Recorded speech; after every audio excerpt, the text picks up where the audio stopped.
I have longed for the finality of today, and it is sure the heart of May. The gracious month I first saw the ray, and the painful day. God made Mama's soul fly away. Yes, it was death and life's day, that day.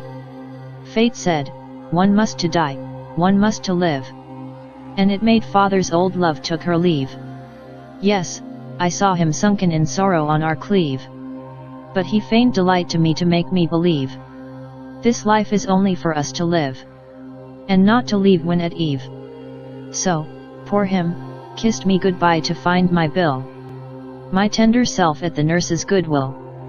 Yes, she too was pained, I could feel her pain, until a nurse rushed in to report an ill. It was a man who just went out to find his bill, that was rushed in, bleeding on his cotton twill. The doctor ran out to save his life, but just then there came the rife, and my only blood was taken from his life of strife. Left with who will take care of my young life, as nobody knew my parents' relatives in life. I spent my first night with an housewife, another nurse on her night shift. She heard my tale and wept on my feet, told sweet tales to keep me adrift on the sea of my beloved and I sudden rift.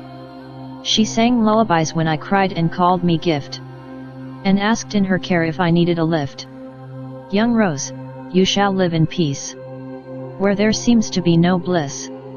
Choose life over fate's early caprice, and hence, I'll make your woes surcease, and call this painful times to ease, by the will of God, our peace.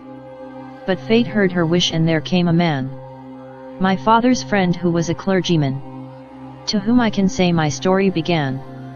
He claimed he knew Brian and Susan, and took me away from my lady's plan. It is well, my dear Joanne, come to the Lord's bosom, and he will make you blossom. So shall we go where the Spirit says, come into my sacred kingdom, where all woes are overcome by man's devotedness in my sanctum.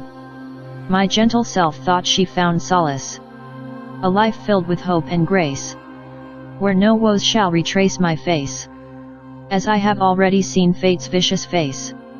I grew up in my helper's place, taught to deify God in my early days, and resent all form of vices, no matter the rise of its alluring eyes. Yes, true, I was to virtues trained in everyone's eyes, but fate triggered my cries on my Savior's cold demise. I was 4, I couldn't tell what was happening. Daddy was shivering, and Mummy crying. Little did I know my Savior was dying, and while Uncle Sam was praying, I saw my helper ceased breathing. What then was virtue to me again, when my family was sunken in the sea of pain? Yes, I asked the Creator in my pain, as Daddy used to call him the main. Oh God, what is your gain, seeing Daddy sleep beneath that rain? Don't you say, never shall darkness prevail the light, for those who are in your light. Why was he denied of his right, as a messenger of your light? And as if I have done wrong in the Lord's sight, death again took Mummy away one cold night.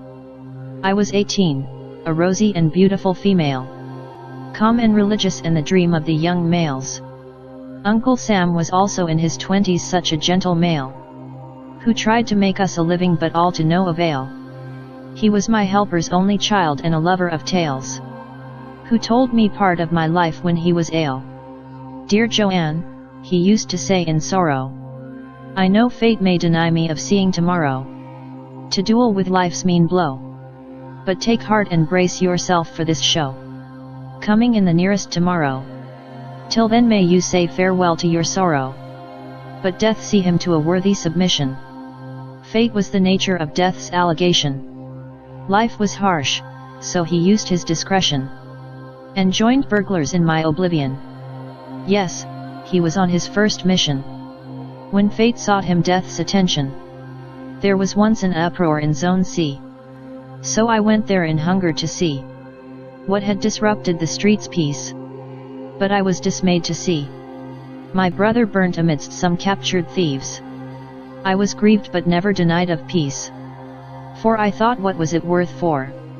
Living within hope and grief sincere for.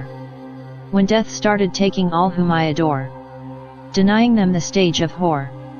Yes, I knew I was someone fate truly deplore, and I was set to bear it no more.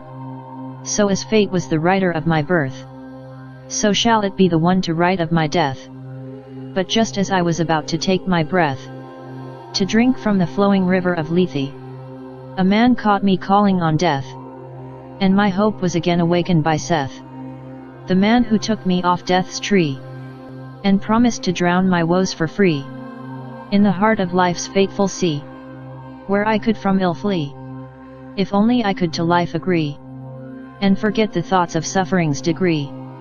Yes, Seth feigned kindness in my grieving week, a good care justly for the weak, but a pretentious defiler as I speak, who gave me a child I named Derek, and vanished to live on as a freak, to which he prided himself unique.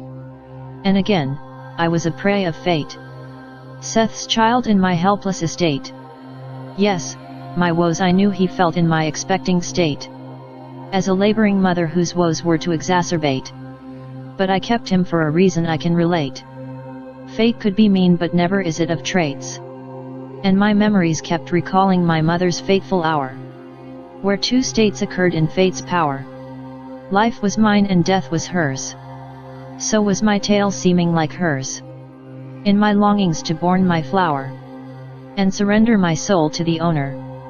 Yes, I lived on alms till my child was born, and it was there I knew mendicants and forlorn, whose woes were as many as the chorus at dawn, but lived on through the dusk and morn, retired in fate's wishful scorn, and expecting the denier of the morning sun. Yes, Derek, this concludes the tale of a passer-by, your tale and what I have seen with these eyes. But fate has given me later joy seeing your eyes, as an end to these woes with your tries, that has just raised you high. But fate has told death in my ailment that it's my turn to die.